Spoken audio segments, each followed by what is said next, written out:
ದಾವಣಗೆರೆ ದಕ್ಷಿಣದಲ್ಲಿ ಕಾಂಗ್ರೆಸ್ಗೆ ಭರ್ಜರಿ ಗೆಲುವು. ಸಮರ್ಥ ಶಾಮನೂರು ವಿಜಯೋತ್ಸವ 27ನೇ ವಯಸ್ಸಿನಲ್ಲಿ ಕಿರಿಯ ಶಾಸಕನಾಗಿ ದಾಖಲೆ. ದಾವಣಗೆರೆ ಕರ್ನಾಟಕ ರಾಜ್ಯ ಉಪಚುನಾವಣೆಯ ಬಹುಚರ್ಚಿತ ಕ್ಷೇತ್ರವಾಗಿದ್ದ ದಾವಣಗೆರೆ ದಕ್ಷಿಣ ವಿಧಾನಸಭಾ ಕ್ಷೇತ್ರದಲ್ಲಿ ಕಾಂಗ್ರೆಸ್ ಅಭ್ಯರ್ಥಿ ಸಮರ್ಥ ಶಾಮನೂರು ಭರ್ಜರಿ ಗೆಲುವು ಸಾಧಿಸಿದ್ದು ಸುಮಾರು 7,000ಕ್ಕೂ ಅಧಿಕ ಮತಗಳ ಅಂತರದಿಂದ ಬಿಜೆಪಿ ಅಭ್ಯರ್ಥಿ ಶ್ರೀನಿವಾಸ್ ಕಲಿದಾಸಪ್ಪರು ಪರಾಭವಗೊಳಿಸಿದ್ದಾರೆ. ಮಾಜಿ ಶಾಸಕ ಹಿರಿಯ ರಾಜಕಾರಣಿ ಶಾಮನೂರು ಶಿವಶಂಕರಪ್ಪ ಅವರ ನಿಧನದಿಂದ ತೆರವಾಗಿದ್ದ ಸ್ಥಾನಕ್ಕೆ ನಡೆದ ಈ ಉಪಚುನಾವಣೆ ರಾಜ್ಯದ ಗಮನ ಸೆಳೆದಿತ್ತು.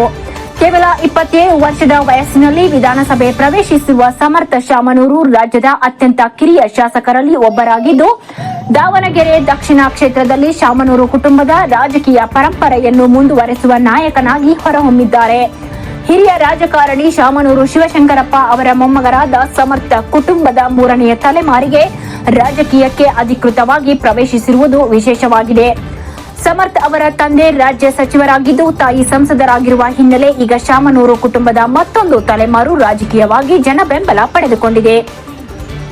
ದಕ್ಷಿಣ ಕ್ಷೇತ್ರದಲ್ಲಿ ಶಾಮನೂರು ಶಿವಶಂಕರಪ್ಪ ಅವರು ಹಲವು ಬಾರಿ ಶಾಸಕರಾಗಿ ಹಾಗೂ ಸಚಿವರಾಗಿ ಸೇವೆ ಸಲ್ಲಿಸಿದ್ದ ನೆನಪು ಮತದಾರರ ಮನಸ್ಸಿನಲ್ಲಿ ಇನ್ನೂ ಜೀವಂತವಾಗಿದ್ದು, ಅದೇ ವಿಶ್ವಾಸವನ್ನ ಮತದಾರರು ಸಮರ್ಥ ಮೇಲೂ ವ್ಯಕ್ತಪಡಿಸಿದ್ದಾರೆ. ಈ ಉಪಚುನಾವಣೆಯಲ್ಲಿ ಕಾಂಗ್ರೆಸ್ ಹಾಗೂ ಬಿಜೆಪಿ ನಡುವೆ ತೀವ್ರ ಪೈಪೋಟಿ ಏರ್ಪಟ್ಟಿತ್ತು.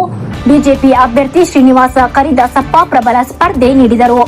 ಅಂತಿಮವಾಗಿ ಕಾಂಗ್ರೆಸ್ ತನ್ನ ಗಟ್ಟಿಯಾದ ಮತ ಬ್ಯಾಂಕ್ ಅನ್ನು ಉಳಿಸಿಕೊಂಡು 7,000 ಮತಗಳಿಂದ ಜಯದ ನಗೆ ಬೀರಿದೆ.